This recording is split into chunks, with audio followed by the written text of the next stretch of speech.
Assalamualaikum warahmatullahi wabarakatuh. Selamat pagi mahasiswa PAI Stainu Temanggung. Kali ini akan saya teruskan bagian keempat dari mata kuliah Dirosah Agama Intensif. Kemarin kita sudah membahas tentang pengantar dirosah, membahas tentang fikih, membahas tentang akidah, dimana kali ini kita akan membahas tentang akhlak dan tasawuf yang merupakan kerangka terakhir dari Dirosah Agama Intensif. Sebelumnya mungkin kita ulas terlebih dahulu bahwasannya tujuan utama dari dirosah ini sebagaimana dulu yang pernah kita bahas di awal. Harapannya kita nanti mampu untuk mengambil sebuah garis merah, benang merah dari setiap permasalahan, karena kita tahu bahwasanya setiap permasalahan yang terjadi di dunia ini itu tidak lain adalah masuk ke dalam persoalan agama, baik itu dalam ranah muamalah maupun dalam ranah ibadah madhoh. Artinya ketika setiap persoalan itu masuk di dalam ranah agama, maka mutlak kita pasti akan menggunakan akidah, mutlak menggunakan fikih, mutlak menggunakan tasawuf. Cuma nanti yang jadi pertanyaan adalah bagaimana cara agar kita mensikapi dalam suatu permasalahan itu menjadi seimbang. Jadi kalau kita boleh memberikan sebuah contoh, kemarin kita memberikan contoh sholat ya. Jadi yang pertama kita harus seimbangkan itu adalah antara fikih dan tasawufnya. Baru nanti dikembalikan ke akidahnya. Contoh, ketika kita sholat, kita harus menyeimbangkan antara perbuatannya itu fikihnya dengan akhlaknya. Perbuatan di sini artinya semua perbuatan ketika sholat dan semua bacaannya diimbangi dengan akhlaknya. Akhlaknya artinya kesopanannya, lalu tata keramanya, pakaian yang dipakai sopan atau tidak, tutur kata dan lain sebagainya, cara membacanya, surat yang dibaca itu juga bisa masuk ke dalam tasawuf. Karena ketika seorang sholat, kita tahu ya banyak sekali orang yang sholat itu ketika sendirian itu membacanya itu Qul huwallah pakai kaos oblong gitu ya. Tapi ketika berjamaah dia pakai baju koko rapi, bahkan pakai sajadah, pakai serban biasanya. Terus yang dibaca itu suratnya itu panjang-panjang, apalagi ketika menjadi imam. Artinya akhlaknya ini kan kurang pas. Ketika akhlak kepada Allahnya itu hilang, maka dari itu perlu ada keseimbangan antara akhlak dengan fikih, dengan amaliyahnya. Baru ketika dua ini sudah seimbang, dikembalikan kepada akidahnya. Artinya akhlak dan perbuatan yang dilakukan itu harus semata-mata karena Allah. Dan ketika sudah semata-mata karena Allah, pasti karena dasar keyakinan terhadap Allah. Dan itu harus dilakukan untuk semua perbuatan, baik perbuatan itu di ranah ibadah madhoh maupun di dalam ranah muamalah atau perbuatan-perbuatan umum lainnya. Seseorang berobat ke dokter itu harus diseimbangkan antara upayanya dalam meminum obat, dalam pergi ke rumah sakit, dengan akhlaknya. Artinya ada nilai-nilai yang harus ditangani dengan hati, ada nilai-nilai yang harus ditangani dengan perbuatan. Dari kedua hal itu baru nanti dikembalikan bahwa semua yang dilakukan, semua yang diyakini di dalam hati itu dikembalikan kepada keyakinan bahwasannya semua adalah Allah yang mengatur.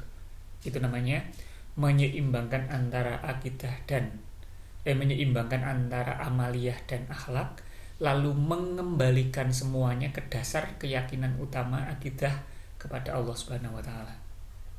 Gitu ya, itu namanya mengambil garis merah dari sebuah perbuatan. Nah, sekarang kita bahas yang ketiga dulu, yaitu akhlak dan tasawuf. Ini ada sebuah kutipan dari guru saya yang sangat saya sukai, bahwasannya akhlakul karimah itu lebih menyelesaikan masalah daripada aturan hukum. Jadi dalam praktiknya nanti akhlak itu akan seakan-akan nanti akan bertentangan dengan hukum. Dimana hukum yang kita kenal ya artinya hukum formal maupun hukum fikih. Dan ketika dibenturkan itu biasanya akan terjadi tarik-menarik atau tolak, ya bisa dikatakan dua kutub yang berbeda. Dan ketika dibandingkan, kita harus akui seandainya suatu tatanan budaya masyarakat itu menganut akhlakul karimah yang baik, sebetulnya tidak terlalu dibutuhkan sebuah aturan hukum.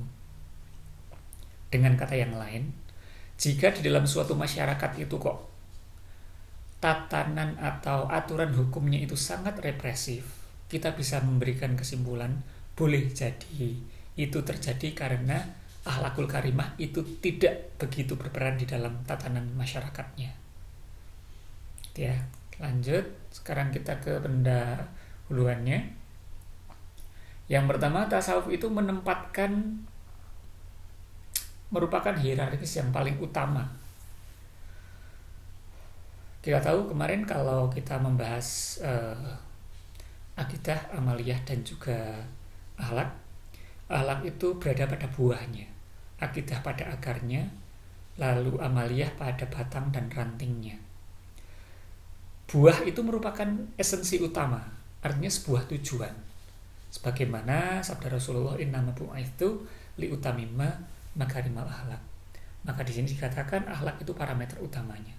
Baik tidaknya agama seorang, lihatlah akhlaknya. Walaupun kita harus juga mengembalikan orang yang akhlaknya bagus. Dalam hal ini yang kita bahas di sini adalah orang yang akhlaknya bagus karena amaliyah dan akidahnya sudah benar. Karena ada orang yang amaliyah yang akhlaknya bagus tapi amaliyah fikihnya belum benar, akidahnya belum benar, itu juga ada juga yang seperti itu. Maka dari itu yang kita bahas di sini adalah yang akhlaknya baik, yang menjadi parameter utama yang dimaksud di sini adalah orang yang berakhlak baik dengan catatan amaliyah dan akidahnya juga sudah baik. Artinya akhlaknya ini merupakan buah dari amaliyah dan akidah yang sudah baik. Kita lanjut. Oleh karenanya ya merupakan indikator dari peran tujuan risalah Rasul, ya ini ya, innama bu'itsu liutamima makarimal akhlak. Artinya memang tujuan utama risalah kenabian, risalah Rasulullah itu adalah untuk menyempurnakan akhlak mulia. Selanjutnya kaitannya dengan hukum ya. Jadi al-murid sekarang. Tasawuf dan juga hukum formal. Tadi sudah saya katakan antara tasawuf dan hukum formal dalam hal inilah fikih dan hukum formal itu kadang terjadi sebuah tolak menolak atau dua kutub yang berbeda. Tasawuf memiliki perspektif yang sangat berbeda. Lalu di samping itu hal ini dikarenakan karena ketika subjek dari tasawuf itu adalah hubullah, sedangkan subjek dari hukum adalah mukallaf, ya. Subjeknya adalah mukallaf. Jadi orang yang mendasarkan, yang hidup di dunia sufi, di dunia yang mengandalkan hati ya, itu subjeknya itu adalah karena kecintaan kepada Allah, hubullah, yang orangnya disebut muhibbin. Sedangkan kalau kita berbicara tentang fikih, subjeknya, pelakunya itu disebut mukallaf. Kalau kita lihat dari definisinya, muhibbin itu adalah orang yang cinta, sedangkan kalau mukallaf itu orang yang terbebani. Di sini aja sudah sangat berbeda. Orang yang bertasawuf itu niatnya atau tujuannya utamanya itu adalah karena kecintaan dia kepada Allah. Sedangkan orang yang berfikih, berhukum, itu landasan utamanya itu karena terbebani hukum, baik oleh hukum agama maupun hukum formal. Kita lanjutkan. Nah, sekarang al-murid. Subjek utama dalam tasawuf adalah al-murid, orang yang menginginkan wusul kepada Allah. Jadi al-murid ini dia tidak lagi mengharapkan pahala, dia tidak lagi mengharapkan imbalan, tidak juga merasa terbebani oleh sebuah hukum. Jadi kalau kita ingin bikin tingkatannya, ada seorang yang sholat misalnya, sholat itu karena terbebani. Ada yang orang yang sholat karena mengharapkan pahala. Ada orang yang sholat karena mengharapkan ridho Allah. Dan tingkatan yang paling tinggi, ada orang yang sholat hanya karena karena kecintaan dia kepada Allah. Itu namanya wusul. Dan murid di sini adalah orang yang menginginkan wusul atau nyambung kepada Allah. Sudut pandang seorang murid itu adalah meletakkan kecintaan kepada Allah sebagai dasar pembenaran. eh, bukan menggunakan ukuran materi, artinya bukan menggunakan ukuran pamrih, bukan tentang rezeki dia di dunia nanti bagaimana. Karena ada orang yang mengatakan, ngapain saya sholat, wong saya nggak kaya-kaya kok. Artinya tujuan dia sholat untuk kaya. Itu kan tingkatan yang sangat rendah sekali. Ada orang yang sholat itu pengen agar dunianya selamat. Ada orang yang sholat pengen karena pahala di akhirat. Ini udah benar, cuman tingkatannya masih rendah. Ada orang yang sholat karena, ya yang paling baik adalah karena dasar pembenarannya adalah karena cinta kepada Allah. Pada praktiknya, seorang murid itu selalu bertolak belakang dengan sudut pandang mukallaf. Mukallaf itu mendasarkan dirinya pada ini haram tidak ya, ini wajib enggak ya, gitu. Ini berpahala tidak ya, ini dosa atau enggak ya. Jadi sudut pandang orang yang terbebani oleh sebuah hukum. Jadi dia dosa enggak ya, ini dosa enggak, ini pahala enggak, itu mukallaf. Dalam fikih ya, fikih mukallaf. Kalau di dalam tasawuf enggak. Ini kira-kira Allah suka enggak? Gitu. Kira-kira kalau saya melakukan ini, saya nanti akan semakin dekat dengan Allah enggak?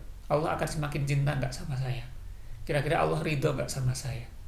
Itu namanya sudut pandang dari seorang yang cinta kepada Allah. Sudut pandangnya itu cinta, sedangkan kalau mukallaf sudut pandangnya adalah beban. Tingkatannya sekarang. Tingkatannya itu ada syariat atau al-ubad, ada hakikat atau al-murid. Terus yang paling tinggi adalah al-arif billah atau ahli murad. Ya, ahli ma'rifat atau ahli murad. Mudahnya ada syariat, hakikat, ma'rifat. Sebetulnya ada lagi syariat, thariqat, hakikat, ma'rifat. Tapi di sini saya bagi 3 saja. Ada syariat, hakikat, ma'rifat. Syariat ini tingkatan di mana seorang itu fokus utamanya adalah pada Allah dengan balasan surga ataupun takut terhadap neraka. Sebetulnya ini sudah benar. Ya memang sudah benar secara fikih, nggak salah. Karena yang namanya seorang mengharapkan surga itu wajar. Takut neraka juga sangat wajar. Tapi harus diakui tingkatan ini adalah tingkatan yang paling rendah. Karena walaupun ibadahnya karena Allah dengan mengharapkan surga atau menghindari neraka, itu merupakan tingkatan terendah dari sebuah dari tingkatan tasawuf. Walaupun tidak disalahkan, tapi tingkatan yang terendah. Tingkatan yang cukup baik itu namanya al-murid tadi, orangnya al-murid disebut tingkatan hakikat, di mana dia mengharapkan wusul kepada Allah dengan dasar cinta, ya. Berjalan atau orang Islam dengan mengharapkan wusul kepada Allah dengan dasar cinta, atau orangnya juga disebut muhibbin. Al-murid, al-muhibbin intinya dalam satu tingkatan. Dasarnya itu karena cinta kepada Allah gitu saja. Al-arif billah atau ma'rifat itu al-murad nama lainnya, ahli murad. Murad itu kan balikan dari murid. Murid itu menginginkan. Kalau murad itu diinginkan. Jadi bedanya antara hakikat dengan ma'rifat. Kalau hakikat itu dia cintanya karena keinginan dia sendiri, mencari Allah dengan keinginan dia sendiri. Lalu dia mengupayakan bagaimana agar apa yang saya lakukan ini atas dasar cinta kepada Allah, itu namanya al-murid. Tapi kalau al-murad, dia cintanya kepada Allah itu karena diinginkan Allah, dipilih oleh Allah, itu namanya al-murad. Orang-orang yang dipilih inilah nanti yang disebut sebagai ahli ma'rifat. Seorang yang sudah pada level ini itu dalam tahap dikehendaki Allah dan menjadi kekasih dari Allah atau wali Allah. Ahli ma'rifat ini nggak banyak, contoh-contohnya pun nggak banyak juga. Bahkan dalam beberapa contoh, ahli ma'rifat itu sudah mengalami tahap di mana dia itu menyatu dengan Allah. Dia sudah tidak lagi mengenali dirinya sendiri, karena yang dia kenali, yang dia lihat, yang dia mampu rasakan hanya Allah. Kita kenal beberapa kisah seperti Syekh Siti Jenar dan lain sebagainya. Oke, selanjutnya mengenai mengapa kita pakai tasawuf. Jadi menurut Ba'dul Ma'arifin, sifat manusia itu diibaratkan duri, di mana duri ini akan menghalangi seseorang untuk usul kepada Allah, menghalangi jalan untuk usul kepada Allah. Duri itu adalah nafsu manusia, suatu yang kecil dan dia itu tersembunyi dan juga menjadi penghalang. Analogi duri ini memberikan isyarat sifat manusia atau nafsu tadi, hubudunya, takabur dan lain sebagainya. Nah, tasawuf ini sebagai ilmu tentang segala tabiat manusia untuk membersihkan duri-duri tersebut. Jadi secara garis besar, kalau kita ibaratkan kita ingin wusul kepada Allah itu harus ada jalan sebagai seorang salik, orang yang berjalan. Maka di jalan itu pasti banyak sekali duri, banyak sekali rintangan. Rintangan di dalam jalan untuk wusul kepada Allah ini bukanlah rintangan yang bersifat terlihat, tapi rintangannya ini adalah rintangan dalam ranah sesuatu yang tidak terlihat. Rintangan yang tidak terlihat ini adalah sifat atau tabiat-tabiat manusia. Dan untuk menghilangkan duri-duri tersebut, maka diperlukan sebuah ilmu yang membahas tentang duri tersebut untuk membersihkan duri tersebut. Ilmu tersebut tidak lain adalah ilmu tasawuf. Nah, sekarang kita akan membahas beberapa hal yang kaitannya dengan duri dan juga penyelesaiannya tadi. Ya, yang pertama ikhlas. Kalau ada ikhlas berarti ada yang tidak ikhlasnya. Tidak ikhlas itu salah satu durinya tadi. Nah, sekarang kita membahas ikhlasnya sendiri. Ikhlas sendiri sebagaimana derajat manusia juga ada 3 macam. Ada ikhlasul ubad, ikhlasul muhibbin, lalu ada ikhlasul arifin. Ikhlasul ubad itu ikhlas. Ibadah itu ikhlas, cuman dia masih ada pamrih di level akhirat, yaitu pamrihnya adalah surga dan atau neraka. Artinya ada pamrih untuk mendapatkan pahala masuk surga, ada pamrih agar dihindarkan dari siksa neraka. Kalau ikhlasul muhibbin ini nyaris tidak ada pamrih sama sekali, karena yang dia inginkan hanyalah karena ibadah dan semua yang dilakukan itu karena dasar kecintaan kepada Allah. Lalu yang terakhir adalah ikhlasul arifin, ini hampir sama dengan ikhlasul muhibbin. Bedanya kalau ikhlasul arifin ini perbuatan ikhlasnya itu tidak terjadi karena niatannya sendiri, tapi memang sudah dikehendaki oleh Allah demikian. Karena kita tahu tadi al-arifin itu dipilih, al-murad dipilih oleh Allah. Yang selanjutnya doa. Doa ini agak membingungkan kalau kita bahas dari fikih dan juga tasawuf. Kita tahu dalam fikih doa itu sunnah, bahkan bisa jadi wajib. Kalau kita lihat dari perintahnya ya, ud'auni astajib lakum, artinya doa itu diperintahkan, bahkan bisa jadi wajib artinya. Itu di dalam fikih. Tapi kalau dalam tasawuf ini kebalikannya. Seakan-akan kalau orang yang berdoa itu dia nggak yakin kalau Allah itu menjamin dirinya. Misalnya orang berdoa tentang rezekinya, itu kan seakan-akan orang tersebut curiga bahwasannya Allah tidak akan mencukupi rezekinya. Jadi ada 2 hal yang sangat berbeda antara fikih dan tasawuf, dan ini akan selalu terjadi. Dipandang dari fikih ke kanan, dipandang dari tasawuf ke kiri, itu memang seperti itu. Maka tadi kita mengatakan di awal, fikih dan tasawuf harus diseimbangkan. Karena memang ini 2 kutub untuk menjadikan manusia itu seimbang. Karena ketika suatu perbuatan dipandang dari fikih akan ke kanan, dipandang dari tasawuf akan ke kiri. Ya. Jadi doa kalau dilakukan secara tasawuf ya, secara tasawuf itu merupakan sudut pandang seakan-akan orang tersebut itu curiga kalau Allah itu tidak akan mencukupi, menjamin kebutuhan dirinya. Jalan tengahnya bagaimana? Jalan tengahnya, lakukanlah doa. Karena itu diperintahkan. Ud'auni astajib lakum, kan gitu. Tetapi cukup dilakukan karena dasar itu adalah perintah dari Allah. Jangan terlalu berharap, artinya jangan terlalu mengandalkan doanya. Dan juga jangan sampai ada kecurigaan bahwasannya Allah itu tidak akan mencukupi dirinya. Allah tidak akan mencukupi makannya, Allah tidak akan mencukupi jodohnya, Allah tidak akan mencukupi kehidupannya, kehidupan anak-anaknya, tidak akan mencukupi kesehatannya dan lain sebagainya. Allah tidak menyayangi dirinya dan lain sebagainya. Jangan sampai ada kecurigaan seperti itu. Artinya berdoalah dengan niatan karena ini diperintah oleh Allah. Ada sedikit keinginan tidak masalah, tapi jangan sampai ada kecurigaan bahwasannya Allah tidak akan mengabulkan. Artinya di dalam hatinya sebetulnya dia harus yakin dulu, sebetulnya tanpa doa pun Allah sudah akan menjamin apa yang saya inginkan. Tapi melakukan doa juga tidak ada salahnya. Makanya silahkan dicari jalan tengah yang kira-kira itu tidak salah secara fikih dan tidak salah secara tasawuf. Selanjutnya tawadhu. Kaitannya dengan merasa benar dulu. Yang namanya mencari sesuatu yang benar itu adalah suatu kewajiban. Ini kira-kira yang benar mana ya? Ilmu yang benar itu gimana toh? Yang terjadi sebetulnya itu bagaimana toh? Gitu ya. Itu namanya kewajiban. Karena mencari suatu kebenaran itu juga mencari ilmu. Tetapi yang salah adalah merasa benar. Menganggap sesuatu benar sama merasa benar adalah dua hal yang berbeda. Orang yang menuntut ilmu, dia pasti akan menemukan satu titik, oh ini loh yang benar. Dia menganggap benar.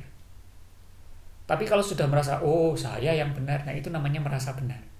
Karena ada keakuan di sana. Dan berbeda antara menganggap benar dengan merasa benar. Kalau sudah merasa benar, inilah yang masuk dalam takabur, duri yang lain. Tawadhu ini kalau dari sisi fikih, lagi-lagi sisi hukum, kalau terlalu tawadhu ini malah berbahaya secara fikih ya. Karena orang yang terlalu tawadhu secara fikih, dia akan terjebak pada satu sisi di mana dia tidak lagi mau mencari sesuatu, tidak lagi pengen mencari sesuatu karena dia menganggap dirinya terlalu rendah, pesimistis dan lain sebagainya. Tapi kalau dari sisi tasawuf, ya nggak apa-apa seperti itu kan gitu. Ini memang ada dua kutub yang berbeda. Kalau dipandang dari fikih, tawadhu terlalu itu nanti akan membuat dirinya tidak mencari tahu terus karena merasa cukup dengan ketawaduannya. Tapi kalau dari secara tasawuf, tawadhu itu bagus, mencoba untuk meniadakan dirinya. Makanya kita kenal kalau orang-orang sufi itu kan rata-rata memang orangnya itu mandek, statis, karena merasa cukup dengan semuanya, tawadhu dengan semuanya.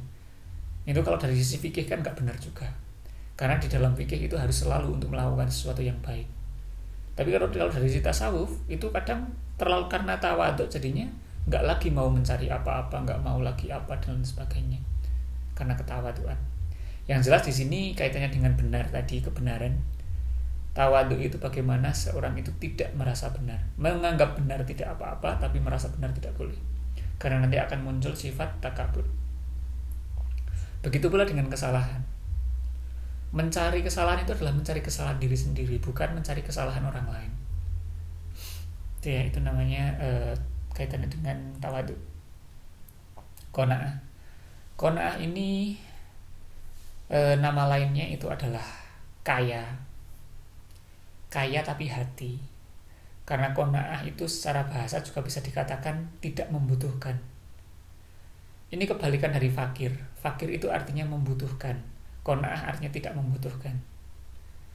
Jadi kebalikan dari fakir itu bukan kaya sebetulnya, tapi kebalikan dari fakir adalah qanaah. Karena qanaah tidak membutuhkan, fakir itu membutuhkan. Ini kalau secara tasawuf. Artinya apa? Orang yang kaya bukanlah orang yang berharta, bukan orang yang mempunyai banyak sekali harta, tapi orang yang sudah tidak lagi membutuhkan. Orang yang makan seadanya, tapi dia sudah merasa cukup, tidak lagi membutuhkan ini, itu tidak lagi membutuhkan makanan yang lain. Makannya padahal biasa aja, itu namanya qanaah. Dia sudah kaya saat itu, kaya hatinya. Tapi orang yang hartanya melimpah, mobilnya banyak, rumahnya banyak, tapi masih merasa tidak cukup, itu namanya fakir, walaupun hartanya banyak.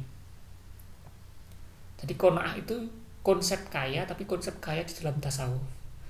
Arti yang paling mudah kalau di dalam bahasa kita, qanaah itu merasa cukup karena tidak lagi butuh. Sebetulnya kalau semua orang kok mampu untuk qanaah, itu tidak akan lagi ada yang namanya kekecewaan. Karena berapapun yang diberikan Allah sudah merasa cukup, nggak lagi merasa kurang. Nah itu sudah nyaman sekali orang yang mampu untuk qanaah. Yang terakhir sabar dan syukur. Sabar ini ya kaitannya dengan bala ya. Jadi ujian itu, bala itu merupakan terminologi di dalam Al-Quran yang terbagi menjadi ujian kenikmatan dan juga ujian kesusahan. Dasar hukumnya ada di surat Al-Mulk ya. Tabarakalladzi biyadil mulku wa huwa ala kulli syai'in qadir alladzi khalaqal mauta wal hayata liyabluwakum ayyukum ahsanu amala. Alladzi khalaqal mauta wal hayata. Jadi Allah menciptakan mati dan juga hidup liyabluwa, untuk menguji. Artinya ujian itu bukan hanya tentang yang berat-berat saja. Ujian adalah yang nikmat maupun yang berat, yang susah. Baik nikmat maupun susah itu dua-duanya adalah ujian. Tapi kadang manusia tidak mampu untuk mengetahui itu. Artinya apa? Kadang ketika seseorang mendapatkan nikmat, dia tidak merasa kalau itu adalah ujian. Dia mengatakan itu ujian ketika dia mendapatkan kesusahan saja. Ketika susah dia katakan ujian, ketika katakan nikmat itu dia mengatakan anugerah gitu. Padahal baik itu nikmat ataupun susah sebetulnya itu adalah ujian. Bagaimana cara agar lulus? Cara agar lulus, kalau ketika mendapatkan kenikmatan dia bersyukur. Syukur itu artinya ya sudah cukup segini gitu. Kalau sedang mendapatkan ujian kesusahan dia sabar. Dia jadi syukur dan sabar. Kalau lebih baik lagi gimana? Baik mendapatkan ujian susah maupun nikmat, mampu untuk bersyukur, itu yang paling baik. Walaupun sangat sulit.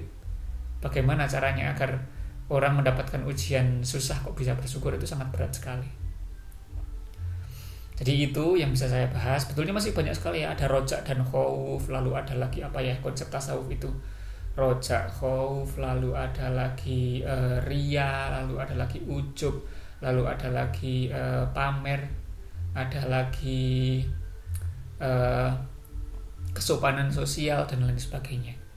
Tapi itu tidak kita bahas di sini. Saya bahas hanya yang dasar-dasar saja. Dan kadang orang itu kadang tidak berpikir bahwasannya bertasawuf itu berpahala.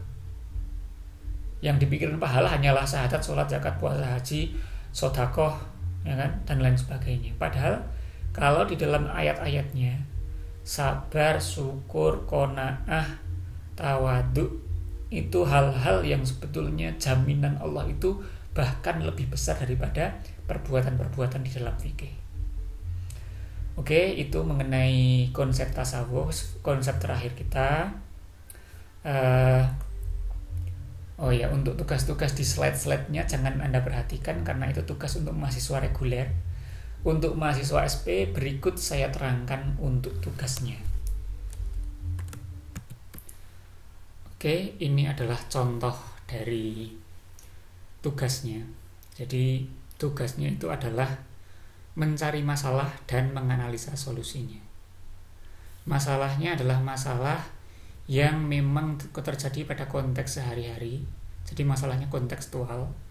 Mau politik boleh, mau sosial boleh, agama juga boleh. Maksudnya ubudiyah, peribadatan juga boleh, adat istiadat boleh. Atau misalnya apa ya, muamalah, apapun itu. Pokoknya semua yang mengandung masalah. Dan yang perlu digarisbawahi adalah bukan suatu permasalahan yang jelas, yang jelas solusinya. Misalnya permasalahan tentang pencurian. Nah, pencurian bagaimana ini solusinya? Ya ditangkap pencurinya. Itu kan bukan sebuah masalah yang perlu dianalisa. Artinya permasalahan di sini itu dia mengandung sebuah dilema, mengandung sebuah polemik, karena ketika dilakukan itu kadang juga kurang baik, ketika nggak dilakukan juga ada nggak baiknya. Artinya harus dianalisa dan dicari jalan tengahnya. Itu namanya polemik. Di sini saya contohkan. Contohnya adalah tentang jual beli tembakau ya, musim kita saat ini, musim di Temanggung, tentang jual beli tembakau. Anda bisa baca sendiri nanti, ini filenya juga saya lampirkan di WA. Ini yang pertama adalah pengantar mengenai jual beli tembakau seperti apa. Lalu yang kedua saya menegaskan masalahnya itu ada di mana. Lalu yang terakhir saya menyebutkan dilemanya. Sebetulnya 3 paragraf ini itu biasanya menjadi sebuah pendahuluan dalam sebuah makalah. Karena memang tugas ini saya tidak ingin makalah, karena makalah bikinnya terlalu lama. Dan karena saya juga terlambat ngirim materinya, maka saya buat agar lebih mudah. Anda bisa menyelesaikan dalam waktu 1 jam bahkan 2 jam. Ya. Tapi kalau mungkin agak sulit ya 1 hari 2 hari lah ya. Intinya 3 paragraf ini, yang paragraf pertama itu seperti memberikan latar belakang. Yang kedua mencoba untuk menggali di manakah letak permasalahannya, dan yang ketiga menguatkan ini loh masalahnya itu karena ini dan ini. Gitu. Jadi dalam 3 paragraf ini saya menuntut Anda untuk membuat sebuah narasi atau penulisan yang mencoba untuk mengatakan ini itu masalah. Gitu. Kalau contoh yang kemarin sering dibahas itu misalnya kaitannya sama sholat Jumatan yang dilarang masa pandemi itu. Kalau nggak sholat Jumat gimana? Tapi kalau sholat Jumat gimana itu kan polemik. Di situ ada permasalahan yang harus dianalisa. Dan analisa ini bisa pakai analisa fikih, bisa pakai akidah, bisa pakai tasawuf. Nah ini yang saya contohkan adalah jual beli tembakau. Kalau jual beli ya mungkin analisa paling cocok adalah analisa fikihnya. Analisa fikih di sini pun saya buat dalam 2 analisa. Yang pertama analisa dari sisi fikih muamalah, dan yang kedua analisa dari sisi kaidah fikih. Saya pakai 2 kaidah fikih, yaitu al-adatu muhakamah sama darul mafasid muqaddamun ala i'tibaril masolih. Ya. Ini analisa kaidah fikih, ini analisa fikih, ini intinya analisa fikih. Tugas Anda itu membuat 2 saja. Jadi buatlah 2 buah masalah, di mana 2 masalah tersebut analisanya harus berbeda. Pilih 2 dari 3. Kan kita ada 3. Ada tauhid, fikih, tasawuf. Tauhid, fikih, tasawuf. Silakan Anda mau pilih yang mana. Mau analisa tauhid, analisa fikih, atau analisa tasawuf. Kalau analisa tauhid berarti cari apakah di situ itu ada yang menyimpang dari tauhid enggak. Kalau iya dianalisa di mana letaknya. Analisa tauhid itu analisa untuk membuktikan ini tuh menyimpang enggak dari ajaran Islam, dari ketauhidan Islam. Kalau analisa fikih itu ini menyimpang enggak dari hukum Islam, dari ketentuan-ketentuan amaliyah, ketentuan perbuatan di dalam Islam. Kalau analisa tasawuf itu mengkaji dari sisi akhlaknya. Ini secara akhlak gimana sih? Secara sabar gimana? Secara ikhlas bagaimana, dan seterusnya. Ini saya contohkan di sini untuk yang fikih. Untuk analisa tauhid dan analisa tasawuf Anda silahkan buat sendiri, cari sendiri. Intinya Anda membuat 2 permasalahan dengan 2 analisa. Dan 2 analisa ini harus berbeda. Kalau misalnya yang satu fikih, yang satu harus selain fikih. Misalnya fikih dan tasawuf, atau tauhid dan fikih, atau tauhid dan tasawuf, silahkan pilih 2.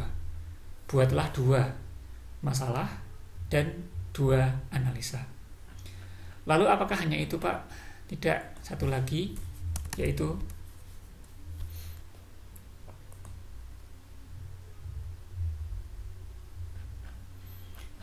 hafalan. Karena di dalam dirasa agama intensif ini memang selalu dilakukan, yaitu hafalan.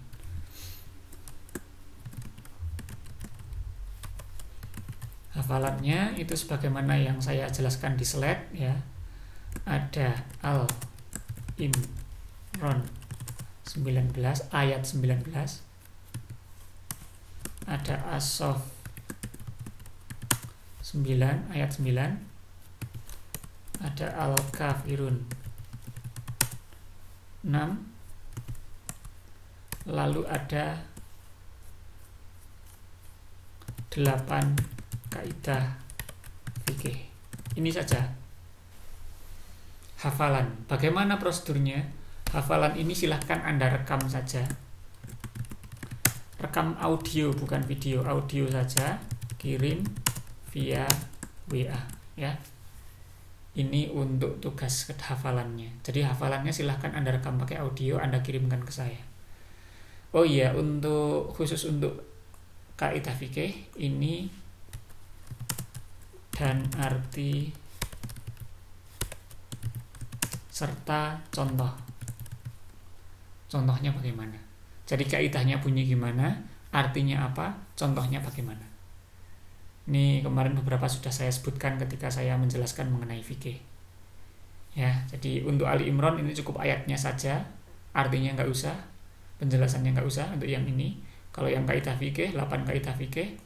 Ini yang kemarin ada 2 kaidah asal, 5 kaidah dasar, 1 kaidah kunci ya, totalnya 8 plus arti dan juga contohnya. Rekam pakai audio, kirimkan via WA.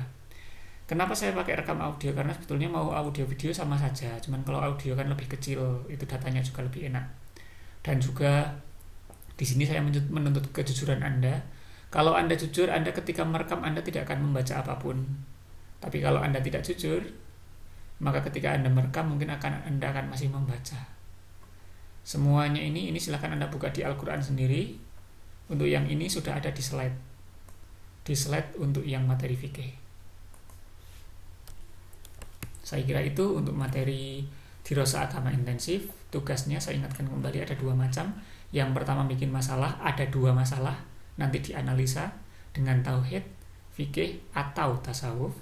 Lalu yang kedua adalah hafalan. Hafalannya direkam pakai audio, dikirimkan via WA ke saya. Kurang lebihnya mohon maaf. Nanti kalau ada pertanyaan silahkan tanyakan via WA. Assalamualaikum warahmatullahi wabarakatuh.